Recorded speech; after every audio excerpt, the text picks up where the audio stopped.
You don't resist change because you're lazy. You resist change because your brain is trying to protect you. Every habit you have, even the bad ones, is familiar, and your brain is wired to prefer what's familiar over what's better.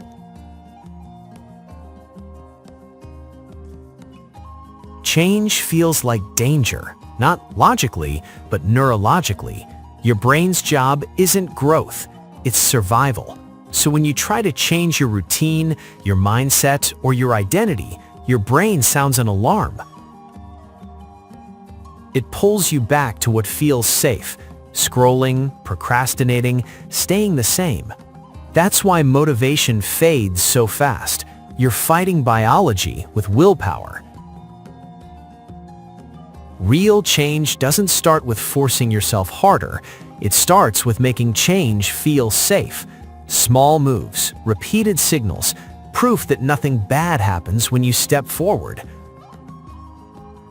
Once your brain stops feeling threatened, progress becomes natural. You were never broken. Your brain was just doing its job.